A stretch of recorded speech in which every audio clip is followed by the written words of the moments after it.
Welcome back lower girls secondary school Perumal में। In school में जो वॾे में वॾो मसलो है, इन वक्त 400 के लगभग शागिर्दियाणियूं आहिनि ऐं हिते टीचर्स सिर्फ़ 2 मुक़रर कई हुई आहिनि जेके ज़ईफ़ आहिनि। कुछ अरसे में वो रिटायर थी वेंदियूं। काफ़ी दफ़ा एजुकेशन डिपार्टमेंट के शिकायतूं कयूं आहिनि, मगर एजुकेशन खाते की अञा अख न खुली है। हिते नियाणियूं जेके आहिनि 5-6 यूनियन काउंसिलन जूं इल्म हासिल करण अचनि थियूं, मगर टीचर्स न हुअण करे काफ़ी अहिड़ा माइट वालदेन आहिनि जिन शागिर्दनि खे स्कूल मोकिलण बि छॾे ॾिनो आहे। उन हवाले सां असां सां टाउन कमेटी पेरूमल जो चेयरमैन मुखी भवनदास कोस्तानी मौजूद है। साईं सां ॻाल्हि ॿोल कंदासीं। पेरूमल स्कूल क़दीमी आहे, हिन में उस्ताद ॼाणियूं कोन्हनि, मसइला आहिनि, छो कोन पिया हल थियनि? भला तव्हां छा था ॿुधायो? सर, मसलो इहो है तो असां हिते काफ़ी टाइम का तमाम पुराणो पेरूमल टाउन कमेटी जो स्कूल है जो हिते हिन गर्ल्स मिडिल क्लास में मुझे ख्याल में 6 यूनियन काउंसिल जूं नियाणियूं पढ़ण अचनि थियूं, जेके वीचारियूं 1.5 किलोमीटर की रेंज का हिते अचनि थियूं। पर हिते जी हालत जेॾीमहिल असांखे जेॾी महिल चवंदा आहिनि हींअर थोरे अरसे में पानी जो प्रॉब्लम हो, असां उहो पंहिंजे तरफ़ां हिननि खे हल कराए ॾिनो। जेके नंढा नंढा मसला हूंदा आहिनि उहे असीं हिते हेल्प कराए छॾींदा आहियूं पंहिंजे ख़र्च ते। ही काफ़ी 10 सालन खां असीं रड़ियूं कंदा अचूं पिया। ऐं हिते हिकिड़ी वीचारी हींअर पीरसन हेड मास्टर वेठी आहे, सफ़ा वीचारी उहा बि रिटायर थियण वारी आहे। ऐं हिते 400 शागिर्दियाणियूं पढ़नि थियूं। पर असां ॾिसूं पिया 400 गवर्नमेंट जो हिकिड़ो लॉ हूंदो आहे, 25 स्टूडेंट ते 1 मास्टर या 1 मास्टराणी हुननि खे मुक़ररु करिणो आहे। हिननि 400 शागिर्दनि में पंहिंजो शागिर्दियाणियुनि में हिननि वटि सिर्फ़ ॿ टीचर आहिनि, जेके भी मुझे ख्याल में 2 टीचर आहिनि। टे टीचर आहिनि। 3 टीचर प्राइवेट किशन चंद पारवाणी के तरफा 10 सालन का उन्हनि जी पगार भरींदो पियो अचे, पंहिंजे ॻोठ जे हिसाब सां, नियाणीअ जे तइलीम जे हिसाब सां उन्हनि जी भलाई कंदो पियो अचे। पर एजुकेशन डिपार्टमेंट की का बि तवजा न आहे। शागिर्दनि ते 2 टीचर जेके मुक़रर थियल आहिनि उहे वीचारियूं पीरसन आहिनि, रिटायरमेंट जे वेझो आहिनि। 8 खां 9 सब्जेक्ट आहिनि, उन्हनि जा सब्जेक्ट भी मुकम्मल न थींदा हूंदा। तव्हांखे भी शिकायतूं मिलियूं, काफ़ी अहिड़ियूं शागिर्दियाणियूं आहिनि जेके उस्तादियाणियूं न हुअण करे स्कूल भी छॾे वियूं आहिनि। बिल्कुलु छॾे वियूं आहिनि। 400 शागिर्दियाणियूं 2 मास्तरियाणियूं छा पढ़ाईंदियूं? उन्हनि वीचारनि नियाणियुनि जी तइलीम तबाह थी रही आहे। ये असांखे सम्झ में नथो अचे छाजे करे हिते एजुकेशन डिपार्टमेंट हिननि ॻाल्हियुनि ते तवजा नथो ॾिए। ऐं असीं DO खे अपील था कयूं ऐं पंहिंजो मिनिस्टर सरदार साईं एजुकेशन मिनिस्टर खे रिक्वेस्ट था कयूं त महिरबानी करे हिन तइलीम ते तवजा ॾियो। नंढियुनि नियाणियुनि जी तइलीम आहे, मुस्तक़बिल जो पंहिंजो सरमायो आहे। जेकॾहिं तइलीम तबाह थींदी त घर तबाह थी वेंदा, ॻोठ तबाह थी वेंदा, स्कूल तबाह थी वेंदा। ही केॾां था वञनि पैसा? असांखे का ॻाल्हि नथी सम्झ में अचे। महिरबानी कयो, खुदारा कुछ तवजा ॾियो स्कूलनि ते। हिन वक्त चेयरमैन साहब कुछ अर्सो अॻु में GST PST जी नई अपॉइंटमेंट थी है। मूं काफ़ी स्कूल अहिड़ा विजिट कया आहिनि, बॉयज़ स्कूल में जिथे शागिर्द 30 आहिनि, 4-4 उस्ताद यानी मुक़रर थियल आहिनि। इन हवाले सां तव्हां छा कंदा? इहो बिल्कुलु सही आहे। जिते GST PST जिते जेके बि नौकरियूं जेके आयूं आहिनि, जिते तव्हां वञो बॉयज़ स्कूलनि में जिते 40 शागिर्द आहिनि उते 4 मास्तर वेठा आहिनि। हाणे हिते 400 शागिर्द आहिनि, उते सिर्फ़ु 2 मास्तरियाणियूं आहिनि। सम्झ में नथी सॼो सियासी पेश पियो हले, ख़बर न आहे छा आहे। हिननि खे बस हिनखे सियासी रंग न ॾियणु खपे। तवजा तइलीम ते पाकिस्तान जो मुस्तक़बिल आहे, नंढियुनि जी तइलीम आहे। महिरबानी करे औरत जो केतिरो ज़रूरी आहे इल्मु हासिल करणु? ती औरत जेकॾहिं सम्झ चवंदा आहिनि हिकु औरत हिकु पढ़ी सम्झ सॼो हिकु घर पढ़ियो। घर औरत पढ़ण सां पंहिंजे मुल्क में सम्झ वॾो सुधारो ईंदो आहे।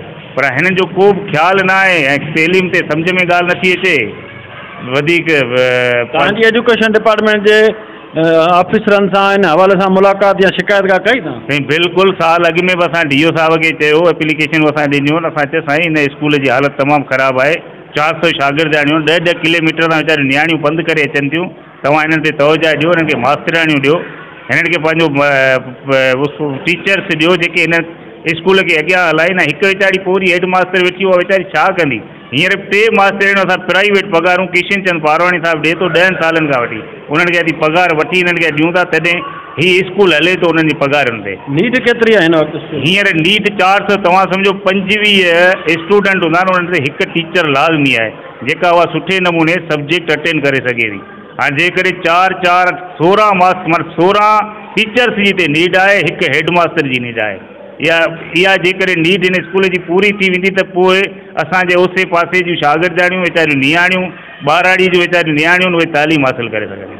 हाँ, सिंध हुकूमत का कहिड़ो मुतालबो कंदो हिन प्लेटफॉर्म तां तव्हां?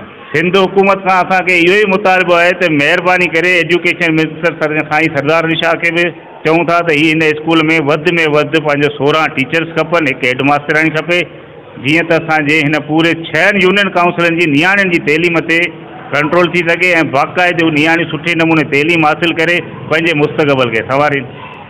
लोअर सेकेंडरी स्कूल जेको आहे उन में ॿियूं कहिड़ियूं भला ज़रूरतूं आहिनि हिन वक़्तु शागिर्दनि खे? साईं हींअर शागिर्द तमामु हाई लेवल जी गर्मी हले पई। हींअर स्कूलनि में तव्हां क्लासनि में असां पाण ख़ुदि विज़िट करे आया आहियूं। लाइट जो वॾो बहिरान आहे, 24 कलाकनि में 14 कलाक लाइट कोन्हे। पहिरीं ॻाल्हि त हिन स्कूल खे सोलर जी सख़्त में सख़्तु ज़रूरत आहे, जेके वीचारियूं नियाणियूं सुठे नमूने पढ़ी सघनि ऐं पंहिंजी अहिड़ी मौसम में सोलर जी सख़्तु ज़रूरत आहे। उनखां पोइ जेका बिल्डिंग तव्हां ॾिसो पिया, इहा सफ़ा डैमेज बिल्डिंग थी वई आहे, हिनखे रिपेयर जी ज़रूरत आहे। ऐं जेकॾहिं बिल्डिंग जा तव्हां छितूं ॾिसो पिया, हुनजा चापोड़ा किरनि पिया, छित किरे पई, कॾहिं बि जानी नुक़सान थी सघे थो। इहो महिरबानी करे असीं डी ओ साहब खे बि अपील था कयूं, इन्हनि ॻाल्हियुनि ते तवजा ॾे। ऐं ऑफिसर त मुख़्तलिफ़ वक़्तनि ते विज़िट करे वेंदा आहिनि, फॉर्मेलिटी तौर ते फोटो सेशन थींदो आहे, ऐं अहकामात चवंदा आहिनि त असीं हाणे 2-3 ॾींहंनि में उस्तादाणी मुक़ररु कयूं था, मसइला हल कयूं था। इहो टाल मटोल छो थी थिए? इहा सिर्फ़ु फॉर्मेलिटी जेका ॻाल्हि थिए थी, बसि उहा फॉर्मेलिटी पूरी आहे। जेका अचनि था साल में विज़िट कयो वञनि था, फॉर्मेलिटी पूरी कनि था, अमल कंहिं ॻाल्हि ते बि कोन थो थिए। हींअर असीं पाण आया आहियूं, ॾिसूं पिया जेको शेर जे हिसाब सां असांखां राजूणी थिए थो। असांजा ॻोठ जा साइड वारा वीचारा दोस्त ॿाहिरि गॾिजी असांखां जेको बि असांजो हाल आहे उन हिसाब सां असीं हिते हलूं था। ऐं ॿी ॻाल्हि त जेके ऑफिसर अचनि था, ऑफिसर ख़बर न आहे पैसा केॾां था वञनि, रिपेयर जा पैसा, फर्नीचर जा। तव्हां हीउ फर्नीचर ॾिसो, फर्नीचर जी हालत ॾिसो, 20 साल पहिरियां जो फर्नीचर पियल आहे। हीउ जेको हर साल जेको गवर्नमेंट फर्नीचर रिन्यू करे थी, केॾां थो फर्नीचर वञे, पर इहे सभु ऑफिसर खायो था वञनि। ऐं हींअर बि ऑफिसर खुलेआम चवां थो त महिरबानी करे तव्हां अचो, सुभाणे असां हिते वेठा आहियूं पेरूमल में, तव्हां स्कूल जी हालत ॾिसो, बिल्डिंग जी हालत ॾिसो, फर्नीचर जी हालत ॾिसो, लाइट जी हालत ॾिसो, का तवजा कोन्हे, सम्झ में ई ॻाल्हि कोन पई अचे। असीं महिरबानी करे साईं सरदार शाह एजुकेशन मिनिस्टर खे रिक्वेस्ट था कयूं त महिरबानी करे हिन टाउन ते वधि में वधि क़दम खणे ऐं DO खे अपील, DO खे चवे त महिरबानी करे सुभाणे अचे हिते विज़िट करे स्कूल जी हालत ॾिसे। नाज़रीन, government girls lower secondary school Perumal जे शागिर्दाणनि, उस्तादनि, हितां जे चूंडियल नुमाइंदनि जूं तव्हां ॻाल्हियूं ॿुधियूं। हुननि इहो मुतालबो कयो हुकूमत सिंध ऐं वज़ीर तइलीम खां त गवर्नमेंट लोअर सेकेंडरी गर्ल्स जेको पेरूमल आहे उन में गुज़िरियल 5-7 सालनि खां वठी टीचर्स जी खोट आहे। टीचर्स न हुअण करे काफ़ी शागिर्दाणनि जा सब्जेक्ट बि रहिजनि था। उन करे 300 जेके शागिर्दाणियूं इल्मु हासिलु करणु 5-6 यूनियन काउंसिलनि जूं नियाणियूं अचनि थियूं, उन्हनि खे तमामु घणियूं दुश्वारियूं अहिड़ा वालदेन आहिनि जेके उस्तादाणियूं न हुअण करे उन्हनि नियाणियुनि खे जेको आहे सो तइलीम हासिलु करण जे लाइ स्कूलनि में छॾणु जेको आहे उहो बंदि करे छॾियो आहे। उन हवाले सां हितां जे शहरनि, हितां जे चूंडियल नुमाइंदनि, हुकूमत सिंध ऐं सूबाई वज़ीर तइलीम खां इहो मुतालबो कंदे घुर कई आहे त government girls lower secondary school Perumal में स्कूल में जेके शागिर्दाणनि जी उस्तादाणनि जी जेका खोट आहे उहा पूरी करे हिते घटि में घटि जेको आहे सो 8 खां 10 टीचर्स मुक़ररु कयूं वञनि त जीअं नियाणियुनि जी तइलीम जेका आहे सा उहा हली सघे, नियाणियूं इल्मु हासिलु करे सघनि। उनखां अलावा तव्हांखे ॿुधाईंदो हलां त गुज़िरियल जेको वक़्त में PST ऐं GST जूं जेके नई अपॉइंटमेंट थी आहे उन में बि बॉइज़ स्कूल में टीचर्स जेके आहिनि से बि मुक़ररु कयूं वियूं आहिनि। हिन में जेका डिमांड आहे हिते मुक़ररु न कयूं वियूं आहिनि। एजुकेशन खाते अञा ताईं अखि न पटी आहे। उन हवाले सां शहरनि में हिकिड़ी मायूसी जी लहर छाइण लाइ शहरनि जो चवणु आहे त जल्द में जल्द हिन स्कूल में टीचर्स मुक़ररु करे शहरनि में जेका बेचैनी पखियल आहे उहा ख़तमु कई वञे। पंहिंजे मेज़बान AD कुंबर खे आईंदा प्रोग्राम ते ॾींदा इजाज़त अलाह भाई।